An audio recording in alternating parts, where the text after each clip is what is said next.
الحمد للہ وکفا والصلاة والسلام علی من لا نبی بعدہ ولا رسول بعدہ اما بعد فاعوذ باللہ من الشیطان الرجیم بسم اللہ الرحمن الرحیم وَكُلُوا وَاشْرَبُوا حَتَّى يَتَبَيَّنَ لَكُمُ الْخَيْطُ الْأَبْيَضُ مِنَ الْخَيْطِ الْأَسْوَدِ مِنَ الْفَجْرِ وقال النبي صلى الله عليه وسلم الصوم لي وأنا أجزي به صدق اللہ العظیم۔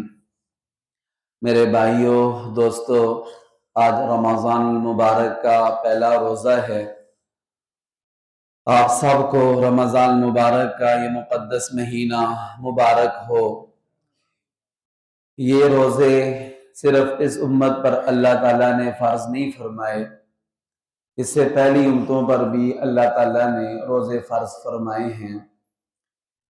اللہ تعالیٰ نے اس امت محمدیہ کے لیے پہلی امتوں سے زیادہ آسانی والا معاملہ فرمایا۔ کرسچن عیسائیوں کے 40 روزے ہوتے ہیں، اور پہلے روزہ بنی اسرائیل میں عیسائیوں میں 24 گھنٹے کا روزہ ہوتا تھا، اور ابھی بھی عیسائیوں کا 24 گھنٹے کا روزہ ہوتا ہے۔ ہمارے محلے میں بھی یہ کرسچن عیسائی رہتے ہیں۔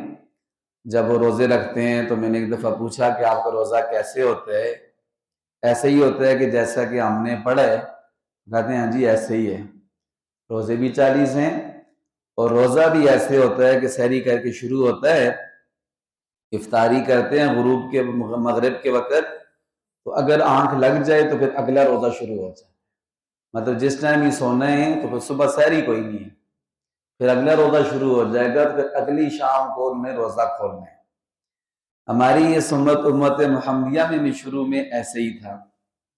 ایک صحابی رسول قیس بن سرمہ ان کا نام ہے، وہ اونٹ چراتے تھے، تو رمضان مبارک کا مہینہ تھا، روزہ رکھا، شام کو تھکے ہارے گھر آئے، افطاری کا وقت ہوا، اپنی بیگم کو بولا کہ گھر میں کچھ ہے افطاری کے لیے تو لے کر آؤ، میں افطاری کروں۔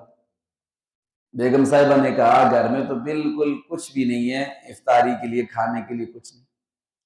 آ کر دیکھیں، ہم کہتے ہیں کہ اللہ معاف کرے، ناشکری والے لفظ بولتے ہیں کہ ہمارے پاس کچھ نہیں ہے، کتنی نعمتیں اللہ تعالیٰ کی ہمارے پاس، روزہ کھولنے کے لیے کوئی چیز نہیں گھر میں، اور صحابی رسول ہیں۔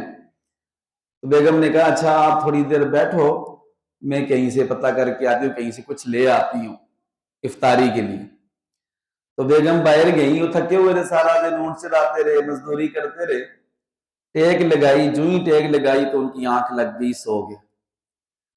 تو بیوی واپس آئی، آ کر دیکھتی کیا ہے کہ میرا شوہر قیس بن سرمہ وہ تو سو گئے۔ تو انہوں نے فوراً کہا ہلکت یا ابن سرمہ، اے ابن سرمہ تو ہلاک ہو گیا، اونچی آواز سے اس نے کہا۔ تو فوراً شوہر کی آنکھ کھل گئی۔ اس نے کہا کیا ہو گیا؟ اس نے کہا تمہارا تو اگلا روزہ شروع ہو گیا، اور کیا ہو گیا ہے؟ سارا دن بھوکا رہا، پیاسا رہا، اور عرب کی شدید گرمی، بھوک پیاس برداشت کی، اور ابھی تک اگلا روزہ شروع ہو گیا، ابھی تو کل شام کو پھر روزہ کھولنا ہوگا۔ تو خیر روزہ تو شروع ہو گیا، ظہر کی نماز میں گئے مسجد نبوی شریف میں نماز پڑھنے کے لیے، تو بھوک کی شدت کی وجہ سے، پیاس کی شدت کی وجہ سے بے ہوش ہو کر گر گئے۔ اللہ کے پاک نبی حضرت محمد مصطفیٰ صلی اللہ علیہ وسلم کو بلایا گیا، حضور نے دیکھا، حضور نے کیسے کیا ہوا؟ غاری اس کے ساتھ تو یہ معاملہ ہوا ہے کہ یہ رات کو سو گیا تھا تو افطاری نہیں کر سکا، تو اس کا تو اگلا روزہ شروع ہو گیا، تو بھوک اور پیاس کی شدت کی وجہ سے یہ بے ہوش ہو گیا ہے۔ تو اللہ کے پاک نبی صلی اللہ علیہ وسلم کے دل میں امت کی بہت محبت تھی، بہت شفقت تھی۔ اللہ کے پاک نبی نے فوراً دل ہی دل میں اللہ کی طرف رجوع کیا کہ یہ تو میری امت کے لیے مشکل ہو جائے گی کہ میرا ایک صحابی بھوک اور پیاس کی شدت کی وجہ سے بے ہوش ہو گیا، اور کل کو میرے آنے والی امت، ان کا ایمان تو ان سے بھی کمزور ہوگا، تو ان کا کیا بنے گا؟ تو فوراً اللہ تعالیٰ کی طرف سے وحی آ گئی، حضرت جبرائیل علیہ السلام تشریف لے آئے، کہنے لگے، اللہ تعالیٰ کہتے ہیں وَكُلُوا وَاشْرَبُوا حَتَّى يَتَبَيَّنَ لَكُمُ الْخَيْطُ الْأَبْيَضُ مِنَ الْخَيْطِ الْأَسْوَدِ۔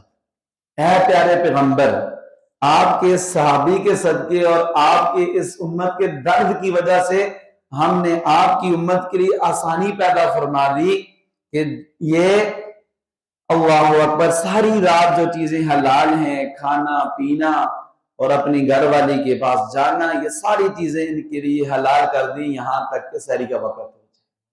اللہ تعالیٰ نے وقت ہی مختصر کر دیا، روزہ اس امت کے لیے آسان کر دیا، لیکن ثواب کام نہیں کیا۔